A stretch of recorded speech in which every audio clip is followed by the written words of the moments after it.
किसी कहानी के किसी बहुत इम्पोर्टेंट कहानी के आप मेन कैरेक्टर हो।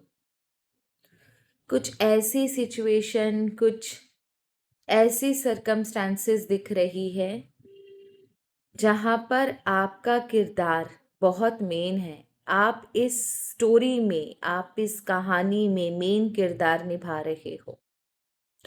आपके हाथ से कुछ बड़ा होना है, आपके हाथ से कुछ ऐसी चीज़ें होनी हैं जिसके बिना इस कहानी का अंत नहीं है।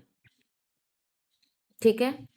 तो ये कौन सी कहानी है? ये आपकी ज़िंदगी का, अगर मैं सच बात बोलूँ तो आपकी ज़िंदगी का कुछ एक अहम हिस्सा है, एक अहम स्टेज है जहाँ पर आपको ईश्वर ने किसी रीज़न से प्लांट किया है। एंड यहाँ पर आपके हाथ से कुछ ऐसी चीज़ें होनी हैं जिससे आपके आगे की लाइफ निर्धारित होगी, आपकी आगे की ज़िंदगी, आपके आगे का रास्ता निर्धारित होगा।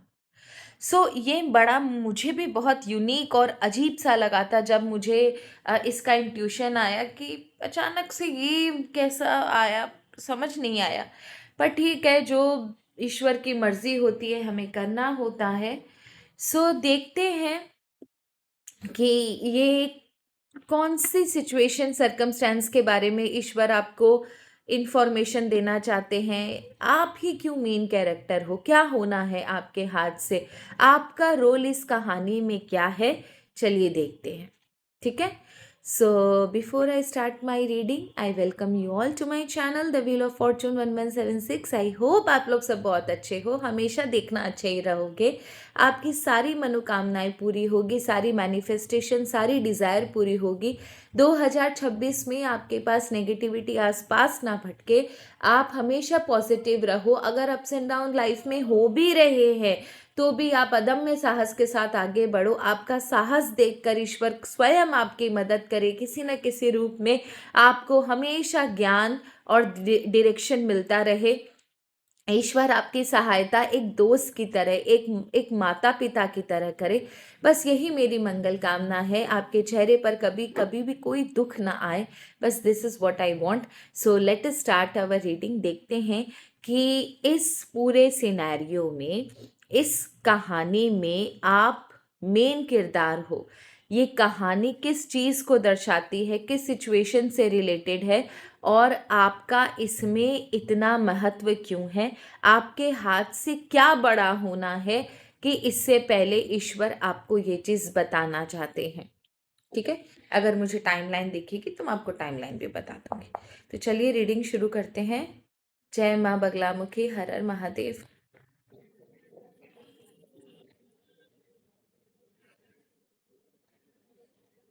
जय माता महालक्ष्मी, जय माँ सरस्वती।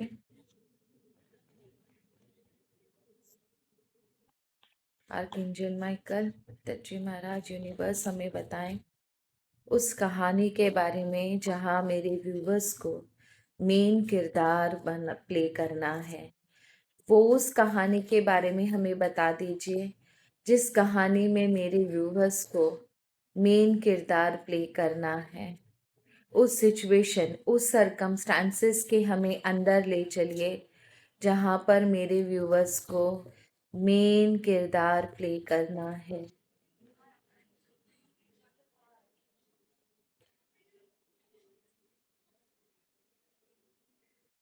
प्लीज़ ईश्वर हमें सिचुएशन समझाएं, हमें वो चीज़ें बताएं जो मेरे व्यूवर्स को फेस करनी है। Okay. 6 of swords, 6 of swords है आपका बॉटम ऑफ द डेक में। Okay. Knight of wands, the fool का कार्ड, द चैरियट का card, 4 of cups and king of swords. Okay.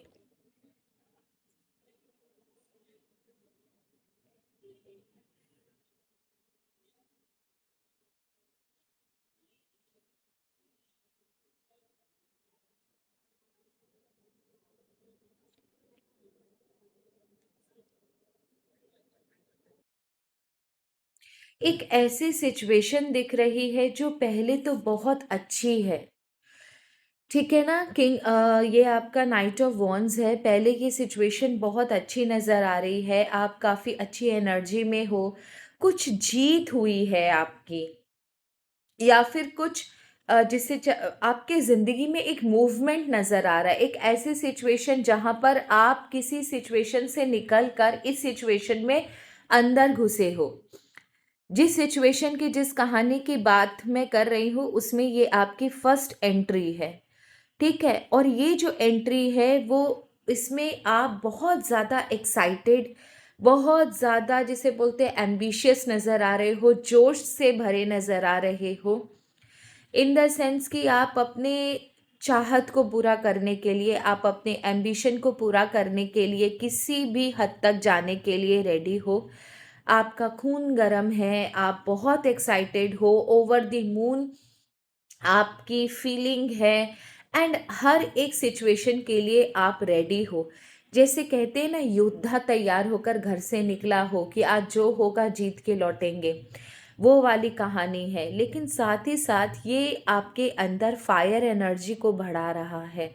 Fire energy in the sense कि ये आपको ambitious, तो आप मुझे इस एंट्री में दिख रहे हो, साथ ही साथ आप बहुत ज़्यादा अग्रेसिव भी दिख रहे हो। अग्रेसिव, एरोगेंट, बहुत ज़्यादा घमंड में। ऐसा लग रहा है कि मानो ये जो आपको अपॉर्चुनिटी मिली, मे बी शायद आप इसका बहुत समय से आपने वेट किया है, या फिर इस अपॉर्चुनिटी को पाने के लिए बहुत मुश्किलों का सामना किया है, कि जैसे ही ये अपॉर्चुनिटी आपको मिली, आपको ऐसा लग रहा है कि बस अब तो मैं सब कुछ करने के लिए, अब तो मैं सब कुछ करके दिखाऊंगा, मुझे कोई रोक नहीं सकता। बहुत ज़्यादा ओवर कॉन्फिडेंट हो आप इसमें। लेकिन यहाँ पर एक आपके अंदर मुझे बहुत बुरी चीज़ दिख रही है। I am very sorry, I am using the negative word, पर मैं झूठ नहीं बोल सकती। यहाँ पर आप दूसरों के इमोशंस की फिक्र नहीं कर रहे हो, ठीक है ना? यहाँ पर आप दूसरों की इमोशंस की फिक्र नहीं कर रहे हो, और बहुत ज़्यादा ना सेल्फिश होते हुए नज़र आ रहे हो, बहुत ज़्यादा सेल्फिश हो। आपको पता है, एक चीज़ बता दूँ, रीडिंग के बीच में अगर आपको किसी सेल्फिश इंसान की पहचान करनी हो, उसके कान देख लो। ऐसे तो बहुत सारी चीज़ें होती हैं। किसी के ऐसे करके ट्रायंगल कान होते हैं ना, थोड़े से ऐसे करके, यहाँ से चौड़े और यहाँ से पतले होंगे, देखना, यहाँ से थोड़े, जैसे मेरे राउंड है, यहाँ से थोड़े चौड़े होते हैं, नीचे से पतले। वो लोग बहुत ज़्यादा वो होते हैं। किसी के कान ना जैसे डिफॉर्म्ड होते हैं ना, थोड़ा सा इधर उधर टूटा फटा कटा हुआ, वो लोग बहुत होते हैं। या किसी के कान यहाँ से एकदम ऐसे करके स्ट्रेट होते हैं और नीचे से ऐसे गोल होते हैं, वो लोग बहुत ज़्यादा सेल्फिश होते हैं, श्रूड होते हैं, दूसरों की जिसे बोलते हैं ना, सिचुएशंस का यूज़ करना, ठीक है? और एक और चीज़ मैं बताती हूँ, अगर किसी का ये चीज़, ये जो ऐसे करके राउंड है ना, ये वाला, ये अगर सबसे कम राउंड होना, ऐसे करके होना, जैसे दीपिका पादुकोण का है, ऐसे करके होना, यहाँ से ये एकदम पतला होना, ये चीज़ एकदम, ये वाली चीज़ ऊपर जो ढक रहा है, ये एकदम पतली होना कि अंदर का कान ऐसे करके साफ दिखाई दे, वो लोग बहुत मतलबी होते हैं। और आपका यूज़ करेंगे, जब इनका काम कोई नहीं बनेगा ना, तो वो आपके ऊपर इल्ज़ाम डाल देंगे। Very wicked, very wicked. ऐसे लोगों से जितना हो सके ना, आप बच के रहो, ठीक है? ओके। तो वो चीज़ मैं आपको बता रही थी, ठीक है? Now let's go back to our readings. मैं थोड़ा सोच रही थी कुछ और आपको बता दूं ईयर्स के बारे में। इट्स ओके, चलो। दूसरा ये चीज़ दिख रही है कि आप इस घमंड में ना कुछ एक ऐसा डिसीजन लोगे जहाँ पर कुछ आपके हाथ से, जिसे बोलते हैं ना कि कुछ केयरफ्री होने की वजह से कुछ चीज़ें, इम्पोर्टेंट इंफॉर्मेशन हो सकता है आपके हाथ से ना नज़रअंदाज हो जाए। पर यहाँ पर एक कैच है कि यहाँ पर यूनिवर्स आपको बताता हुआ नज़र आ रहा है कि आप गलती कर रहे हो, पर शायद आप सुनोगे नहीं। यूनिवर्स आपको ये स्टेप उठाने से रोकेगा और आप सुन नहीं रहे हो। बाद में आप एक ऐसे सिचुएशन में पहुंचोगे जहां पर आपको रियलाइज होगा कि अगर मैं सोच समझ के डिसीजन ले लेता तो आज मुझे तकलीफ नहीं होती। ये एक ऐसी कहानी नज़र आ रही है जहाँ पर कोई एम्बिशन पूरा होना है और यहाँ पर आप मेन किरदार हो, मतलब एक ऐसी अपॉर्चुनिटी आपके लिए क्रिएट हुई है जहाँ पर आप मेन किरदार हो। आप ही से शुरू है और आप ही से ख़त्म है, लेकिन आप इस अपॉर्चुनिटी को कहीं ना कहीं मिसयूज़ करते हुए नज़र आ रहे हो। जिसने ये अपॉर्चुनिटी आपकी बनाई है वही परमात्मा आपको गलत कदम उठाने से रोक भी रहा है, पर आप किसी हाल में सुनने के लिए रेडी नहीं हो। जब चीज़ें हाथ से निकल जाएंगी तब आप ज़रूर रोते हुए नज़र आओगे, रिग्रेट करते हुए नज़र आओगे कि अरे ये मैंने क्या कर डाला, अरे ये मुझसे क्या हो गया। बाद में आपको रिग्रेट होगा और ये पहली बार नहीं, ये चौथी बार कम से कम ये चीज़ आप मिस्टेक आप रिपीट करोगे। पास्ट में कम से कम 2 से 3 बार आपने ये सेम चीज़ रिपीट कर चुके हो अपने ओवर कॉन्फिडेंस या अपने जिसे बोलते हैं ना lack of decision making, situation को सही तरीके से ना समझ पाना, जिस वजह से आपने पास्ट में भी बहुत सारा अपॉर्चुनिटीज़ छोड़ा है। फिर अगेन ईश्वर आपके लिए कुछ अपॉर्चुनिटीज़ बना रहे हैं, अगेन आप वही लेसन रिपीट कर रहे हो। अब मुझे समझ में आया कि ईश्वर क्यों चाहते थे कि आपको ये चीज़ पता चले, क्योंकि आप इस बार वही मिस्टेक रिपीट करते हुए नज़र आ रहे हो जो आपने पास्ट में करी है। दैट इज़ द रीज़न कि ईश्वर चाहते हैं कि आप ये चीज़ पहले से जान लो ताकि अपॉर्चुनिटी आए तो कोई बेवकूफ़ी ना करो, कोई भी ऐसा स्टेप ना उठाओ जिससे आप अपने अपने ही कारण अपनी लाइफ को प्रॉब्लम में डाल दो। ईश्वर आपको रोकेंगे, आपको टोकेंगे, लेकिन आप सुन नहीं रहे हो। तो क्यों ईश्वर को मौका देना टोकने का, और क्यों आपको ऐसा कदम उठाना जो आपके लिए गलत हो। Please don't do it.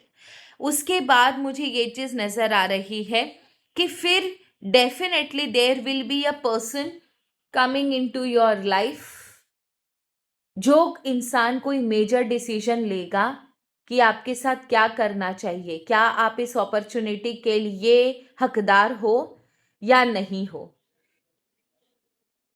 Bottom of the deck की एनर्जी 7 ऑफ सॉर्ड्स की है, सॉरी 6 ऑफ सॉर्ड्स की है। दैट मीन्स कि हो सकता है कुछ ऐसा इंसान, कोई ऐसा बॉस जैसा इंसान, कोई ऐसा स्ट्रॉन्ग जिसे बोलते हैं ना पावरफुल इंसान आपको मिले इस जर्नी में, जो शायद आपको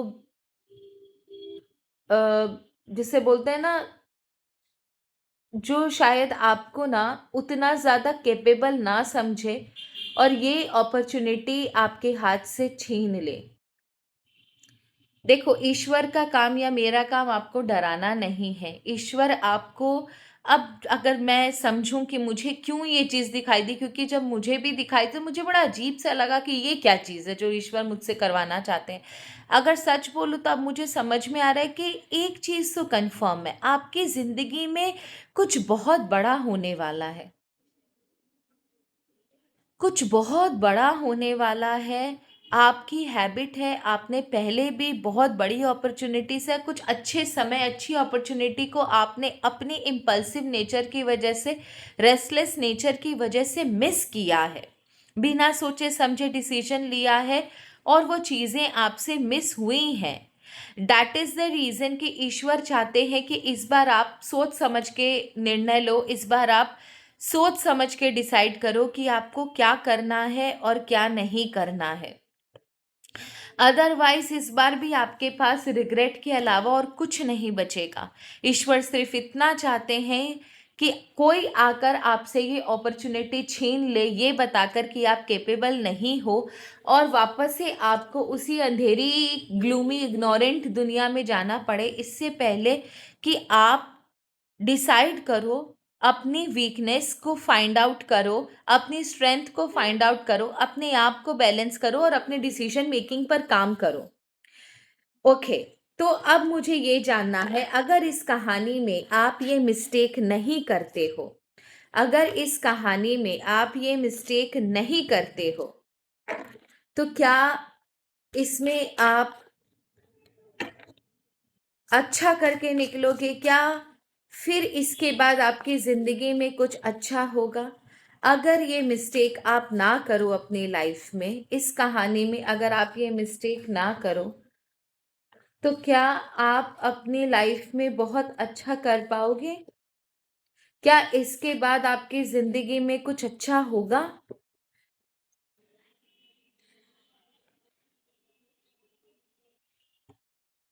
भगवान, मैं सिर्फ 4 कार्ड निकालूंगी। Temperance, temperance, temperance, 9 of wands। Okay, wow, 10 of pentacles, मतलब very very happy, happy family, happy सब कुछ। 4 ऑफ कप्स का कार्ड, उसके बाद द वर्ल्ड का कार्ड एंड टेम्परेंस का कार्ड। देखो यहाँ पर ना, अगर आप सब कुछ अच्छा करते हो, आप कोई मिस्टेक नहीं करते, सोच समझकर कदम उठाते हो, तो देयर आर चांसेस कि कुछ ऐसा ज़रूर होगा जिससे आपकी फैमिली बहुत हैप्पी होगी, या आप अपने लिए, अपने परिवार के लिए कुछ अच्छा कर पाओगे। अब वो फाइनेंशियली हो सकता है, इमोशनली हो सकता है, जो भी कुछ होगा कुछ अच्छा कर पाओगे। आफ्टर दैट कहीं ना मुझे ये चीज़ नज़र आ रही है कि आप अपने ही परफॉर्मेंस, देखो होगा सब अच्छा, लेकिन होने के बाद भी ना आपके अंदर एक इनडिसाइसिवनेस देख रही हूँ मैं, कि अच्छा हो गया, सब कुछ आपने अच्छा कर लिया और उसके बाद भी अब आपके अंदर वो एम्बिशन बढ़ता हुआ नजर आ रहा है कि काश मैं कुछ और कर लिया होता, या काश मैं, यहाँ पर द वर्ल्ड का कार्ड है एंड टेम्परेंस का कार्ड है।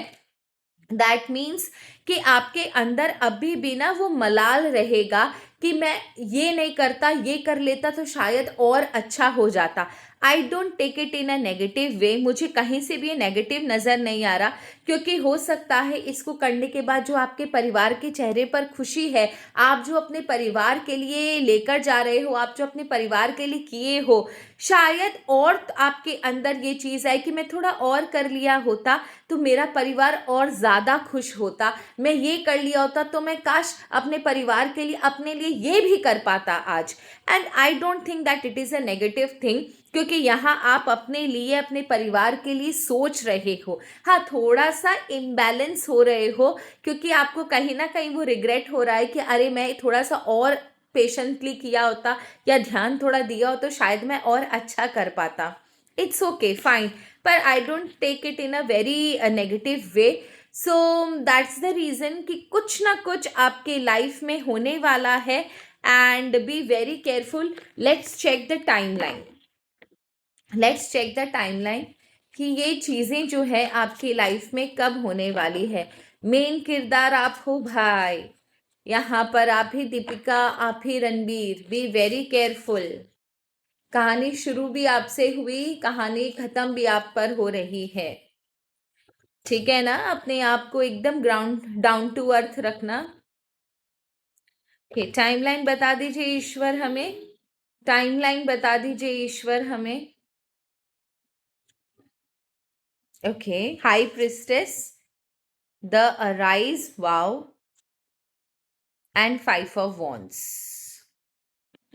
ओके, पहली बात तो ये कि यहाँ पर जो टाइमलाइन है ना, थोड़ी अजीब सी आई है। पहली है हाई प्रिस्टेस का, दूसरा है द अराइज का कार्ड, और तीसरा है 5 ऑफ वॉन्ड्स का कार्ड। ठीक है, तो यहाँ पर जो टाइमलाइन है वो एक्यूरेट मंथ या वीक्स ईश्वर नहीं बता रहे हैं, वो सिर्फ आपसे कह रहे हैं कि ऑलरेडी ये चीज़ शुरू हो चुकी है। ऑलरेडी इसका, जिसे बोलते हैं ना कि इंट्रोडक्शन या भूमिका इस सिचुएशन की, इस अपॉर्चुनिटी की बन चुकी है। ऑलरेडी ये वर्क इन प्रोग्रेस है, आप अपनी आंखें खुली रखना। अभी हो सकता है आपको चीज़ें पूरी ना दिखाई दे, तो सब्र के साथ इन चीज़ों का वेट करो, क्योंकि अभी सिर्फ 50% रेडी है। हो सकता है अभी आप इस अपॉर्चुनिटी को अपने आसपास ना पहचान पा रहे हो, पर आपको हमेशा रेडी रहना है इस अपॉर्चुनिटी के लिए। द अराइज का कार्ड है, keep your eyes open, be very vigilant. कभी भी हो सकता है ऑल ऑफ अ सडन आपके सामने ये अपॉर्चुनिटी आ जाए। अपने आप को कन्फ्लिक्ट से दूर रखना। अगर अपॉर्चुनिटी मिले तो ये मत सोचना कि करूँ नहीं करूँ, 10 जन से पूछना, 10 लोगों से जाकर डिस्कस करना मत करना। आप अपने इंट्यूशन को फॉलो करें, आप अपने इंटेलेक्ट को फॉलो करें, आपका दिल और दिमाग क्या कहता है उसको फॉलो करें। अगर आप 10 लोगों से पूछने जाओगे, कन्फ्लिक्टिंग माइंडसेट रखोगे, एक ही चीज़ को 10 बार सोचोगे, तो चांसेस आर वेरी हाई कि आप कंफ्यूज हो जाओ एंड बार बार चीज़ें नहीं मिलती है। एस ऑफ वॉन्ड्स, अच्छा वापस से वॉन्ड, फायर एनर्जी बहुत ज़्यादा है। आप अगर इस अपॉर्चुनिटी को निकाल लिए तो आप समझो आप भी खुश, आपका परिवार भी खुश, आपके चेहरे पे एक बड़ी सी स्माइल आएगी, और मैं यही चाहती हूँ आपसे। सो ये थी आप लोगों की रीडिंग। आई होप आपको रीडिंग अच्छी लगी। तब तक के लिए धन्यवाद। शुभ रात्रि। हर हर महादेव। जय माँ बगलामुखी।